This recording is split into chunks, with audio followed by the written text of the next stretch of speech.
Alright guys, so today we're going to be making our pinch pot animals. So this is our planning. You can see it from the side view of what my pinch pot's going to look like. Is black representing the actual pinch pot and the purple representing what I'm going to be adding on.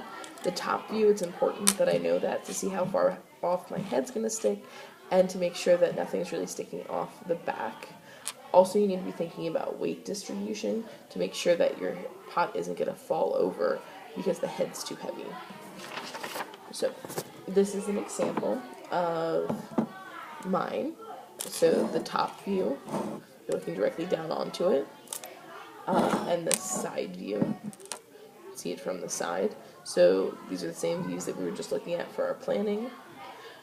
My animal is less likely to fall over because the head actually sits on the table, so it's more stable. And notice that this is an actual some place that you can put things inside of. So we're going to work on making the pinch pot of our animal first, and then making the features of our animal. So what you're going to do is you're going to get a slab of clay, just a basic size, and you're going to take your knife tool, and you're going to cut it. If you divided this into thirds, so 3 equal sections, you're going to cut off 1/3. And you're going to use that later on for features for your animal. So I'm going to put that aside. And then I'm going to start to work my clay into my pinch pot ball shape. So when you're making a pinch pot, you need to make sure that you're rolling your ball. And I like to say hi to my clay. See, it looks like a high hand. So I'm rolling it back and forth, squeezing as I go. You can roll on your table, changing directions. You can roll them between your two hands, but it's important that you're really getting that ball shape. What I like to do before I move on is to fill in my cracks. So I have a big crack right here, so I'm going to push that. The more you work with your clay, the more it's going to dry out, so you want to work with your clay as little as possible. If you've gotten to this point and your clay is starting to dry out, just add a little bit of water. Right now I'm good. So once you have your sphere shape, you're going to take your thumb and you're going to stick it down into your clay. And notice it's not going all the way through. And then you're going to turn and pinch. Turn and pinch. I'm pinching as I go. Turning and pinching.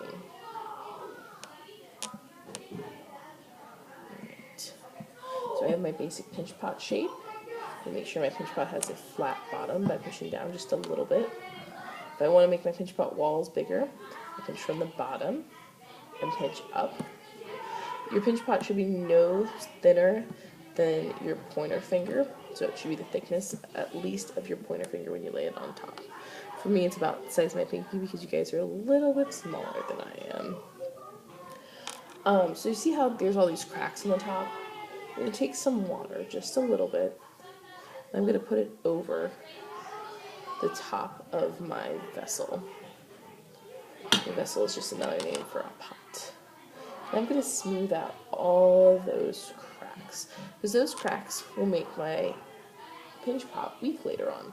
I'm not using a ton of water, I just used a little bit, just enough to move the clay and to make sure it's not cracked anymore. Okay, so that's my pinch pot. Now I can kind of set it aside and work with it later. This is also a good time to flip it over and to write your name. I'm going to write my name. Make sure you write your whole name, and you're going to write 3, and then the first letter of your teacher's name. I'm going to flip it over and put it aside. So now I can look back at my plan and I can see I'm going to make a duck's head. So I need to start to shape that. So I'm going to take just a piece of my clay that I cut off from before, and I'm going to start to mold and shape my duck's head. You're all going to have different approaches to how you shape your animal, but you can use techniques that you learned last year when you were making animals. So I'm just kind of pinching for a neck. I'm going to round out my head a little bit. And then I'm going to bend it so that you need to be thinking about how it's going to attach back to your pot. So maybe it's going to attach like that for me. Notice it's too heavy. It's pulling it. So I need to think about a weight to put in the back. So I'm shaping and pinching. Right. And then if I wanted to add another piece of clay, maybe to make the bill of my duck, make sure that you're shaping it and you're not making it too skinny. Because if it's super skinny, then it's going to break off. So make my shape. And then I'm going to figure out where I want it. So I push it on just a little bit. And if I remove it, I can kind of see where it is. So what you need to make sure you do is you scratch it. So you're scoring it. You're wetting it. Get some water. Then you wet it. I have to score this side now.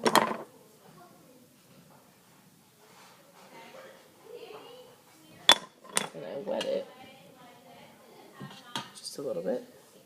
And then you weld the two pieces together. You have to make sure you do all of these steps or I promise it will fall apart.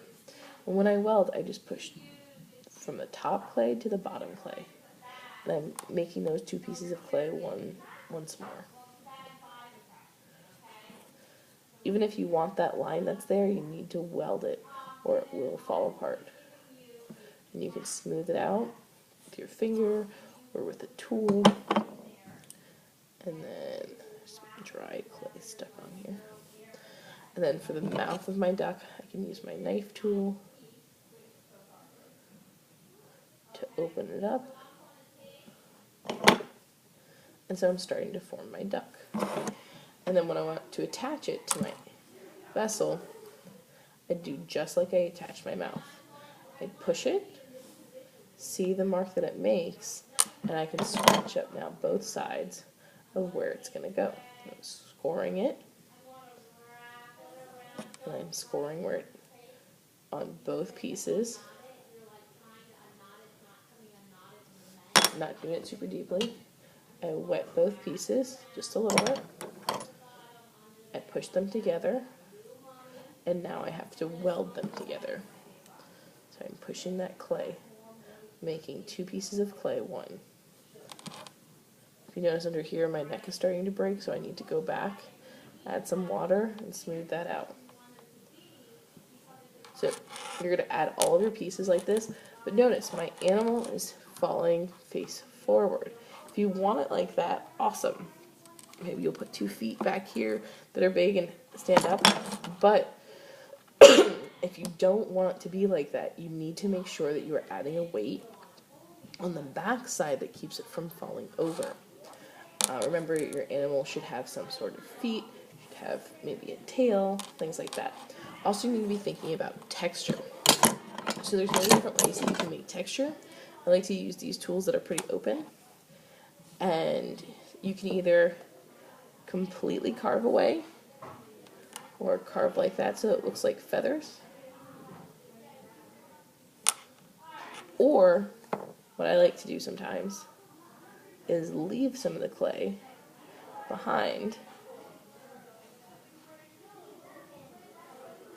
and pull up and kind of add texture that way so it sticks off the side. See it like that. Another thing to add texture, maybe if you're doing an animal that has dry skin, is to layer it's like cracks in the skin. Alright? So your animal needs to have texture. Also think about the texture that's inside of your vessel. If you see I put texture in there, it really shows. Alright, so this is the basics on how to make your clay animal.